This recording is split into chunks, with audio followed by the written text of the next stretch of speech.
Hi, good morning. ചെറിയൊരു ഊട്ടി ട്രിപ്പാണ്. ഇപ്പം സമയം 4:55. നേരെ നിലമ്പൂർ, അവിടെ നമ്മുടെ ടീംസ് ഉണ്ട്. ഓക്കെ, ബാക്കി വിശേഷങ്ങൾ വഴി പറയാം. യാത്രകൾ എപ്പോഴും പ്രാർത്ഥന കൊണ്ട് തുടങ്ങണം എന്നല്ലേ. അങ്ങനെ സുബഹി നിസ്കരിച്ച് ഒരു കട്ടൻ ചായയും ഒരു പത്തിരിയും കഴിച്ച് നേരെ നിലമ്പൂരിലേക്ക് വിട്ടു. അവിടെ നമ്മുടെ ടീംസൊക്കെ വെയിറ്റ് ചെയ്യാണ്. അങ്ങനെ അവിടെ ചെറിയൊരു ബ്രീഫിംഗ് ഒക്കെ കഴിഞ്ഞു. അടുത്ത നമ്മുടെ സ്പോട്ട് ബ്രേക്ക്ഫാസ്റ്റിന്റെ സ്പോട്ടാണ്.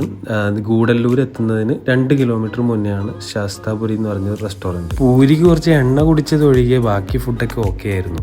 അങ്ങനെ പൈൻ ഫോറസ്റ്റ് ഒക്കെ കഴിഞ്ഞ് നീഡിൽ റോക്കിന്റെ അവിടെ നമ്മൾ ചെറുതായി ഒന്ന് റെസ്റ്റ് എടുത്തു. പിന്നെ തൊട്ടടുത്ത ക്യൂൻ ഓഫ് ഹിൽസിന്റെ ബോർഡിന്റെ അവിടെ നിന്ന് ഒരു അടിപൊളി ഫോട്ടോസ് ഒക്കെ എടുത്തിട്ട് നമ്മുടെ യാത്ര കണ്ടിന്യൂ ചെയ്തു.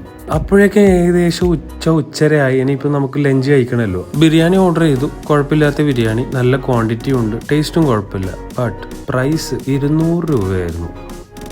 റെസ്റ്റോറൻറ്റിന്റെ പേര് വൈറ്റ് ലൈൻ. പിന്നെ ഇതാണ് നമ്മുടെ റിസോർട്ട്സ് ഒന്നും പറയാൻ പറ്റില്ല, ഒരു ലോഡ്ജിന്റെ സെറ്റപ്പ്. പക്ഷേ ഈ സമയത്ത് ഇങ്ങനെയൊക്കെയുള്ള റൂമേ കിട്ടുള്ളൂ, കാരണം നല്ല സീസൺ ടൈമാണല്ലോ ഊട്ടിയിൽ. ഇത് നമ്മുടെ ബാൽക്കണിയിൽ നിന്നുള്ള നല്ല കാഴ്ചയാണ്, നല്ല കൃഷിയിടങ്ങളായിട്ടുള്ള നല്ല വൈബുള്ളൊരു കാഴ്ചയാണ്. പിന്നെ രാത്രി നമ്മൾ ഫുഡ് കഴിച്ചത് ഈ അറഫ റെസ്റ്റോറൻ്റ് ആണ്. ഫുഡ് ഓക്കെ എന്നേ പറയാൻ പറ്റുള്ളൂ. കേരളത്തിന് പുറത്തോട്ട് പോയാൽ നമ്മുടെ അവസ്ഥ തന്നെയാണ്. പിന്നെ ഊട്ടിയിൽ നല്ല തണുപ്പാട്ടോ, അതിലുപരി ട്രാഫിക്കും. അപ്പോൾ വരുമ്പോൾ അതിനുള്ള സെറ്റപ്പിൽ വന്നാൽ മതി. അപ്പോൾ ബാക്കി വീഡിയോ നാളെ.